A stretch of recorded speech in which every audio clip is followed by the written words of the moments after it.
day in history. Death is beaten, you have rescued me.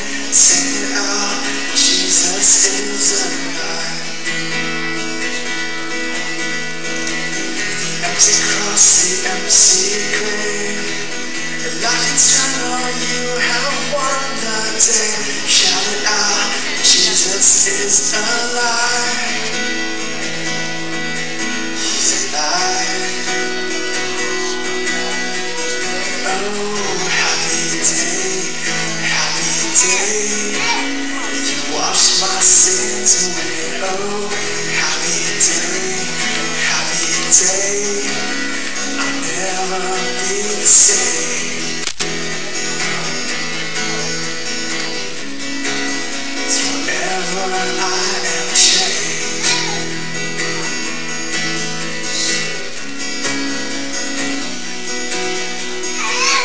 When I stand in that place, free at last, meeting face to face, I am yours, Jesus, you are mine.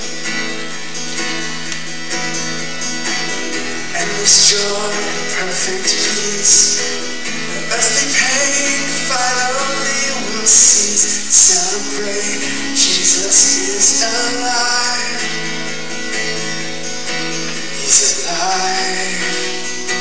Maybe you were there at the time that we prayed for the man who couldn't hear in one ear, and he received his hearing that night during that service. Maybe you were there whenever we prayed for the blind man in El Salvador, and he received his sight that night. Maybe you were there when we prayed for the crack addict on the streets of Atlanta, who was slain in the spirit and delivered from crack right there on the streets. Maybe you were there for some of those great events. Maybe you had the awesome opportunity to be a part of what God was doing in my life and the lives of those around me. Maybe you had a part in my calling. Maybe you had a part in my dreams being fulfilled. Maybe you had a part in what God was doing in my life. Was and is the love of my life.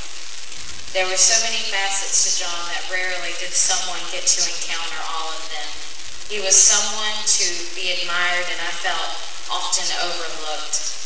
The dedication and the passion he felt about the things he believed in could inspire anyone, especially his love for Jesus. Our home was one that was often filled with laughter, whether it was jumping out of closets and scaring each other, or chasing each other around the house and laughing, or him just grabbing my hands and beating myself with them. We were just often laughing with each other. See my son. Y'all know him. Y'all know that he's an awesome son. God blessed me tremendously. And I know he doesn't want me to cry. I try not to. But Don did have a great heart. A great spirit. He was kind. And he always thought of his sister when we go to the bank. He always made sure his sister got a supper like him. You have to stand up and remember a friend. And when I heard about John's passing, I jotted down some things about him that he always touched me just by watching his life. He was godly. There wasn't anything in his life that he didn't do that didn't center around God. And on the mission field, we had a lot of fun in Austria, hanging off the roof, skipping out of the work site, but everything revolved around God. John was a kind man. He was humble. And what you saw is what you got. John's a very, very genuine man. Pastor Jewel, you did it. You worked him to death. You all knew John as youth pastor, preacher, as hard worker, as the pumpkin patch laborer, as the hard-working minister at Faith Assembly. I knew him as friend, as camping buddy, as oyster eating buddy, as marketing partner. You'll always have Test Easy. as accountability partner, as my paintball buddy, as my classmate in the crazy Go Nuts University, the friend who I just couldn't quit, someone I could always count on, who I knew always had my back, who I knew I could trust, who I knew was praying for me. Really the only youth pastor that I ever had. And out of the 5 years that he was here with us, I could honestly say that he impacted my life in a deep way. You see, I watched Pastor John, and he wasn't the type of guy that would come in and preach one thing to us and then walk out the door and live a different lifestyle.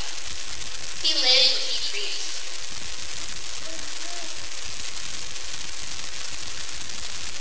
You see, I could really tell that Pastor John cared about me as a person, but the amount of time he spent just pouring into my life.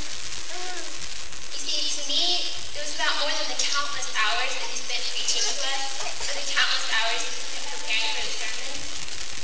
It was about when I saw him give up his weekends, take us on youth trip. It was about when he gave up his free time just to spend time with us, just to pour into our lives a little bit more. That's the type of guy that he was. What will they say when you reach the richest place on earth? What will people say about you at your funeral? How will people react whenever you die? See, the things that you do now, the way that you live now, will affect what people will think about you whenever you die. It will affect what people will say about you whenever you die. Don't make people around you have to lie whenever they get to your funeral. I've been to funerals of people that I know, and I know that they weren't good people, they weren't living their life right, but yet it seems like that people had an obligation to them at their funeral to speak kind words and to maybe exaggerate how nice or how good of a person that they were. Don't make the preacher lie at your funeral and try to talk you into heaven. I've been to those funerals also, people who have lived their life like hell, and then the preacher has to stand up and try to explain how they're making it to heaven. See, the way that you live your life, the way that you act now, the way that you treat people now will affect the outcome whenever you reach the richest place on earth. See, this whole month we've been talking about how the graveyard is the richest place on earth because of the unopened dreams, unused talents, unfulfilled purposes and plans that God had for people's lives that are just buried with them. All those treasures that could have been opened, all the art that could have been created, the music that could have been sang, the cures for different diseases that could have been discovered are buried with people in the richest place on earth. So, what will people say about you when you reach the richest place on earth? Some bad morning when this life is over.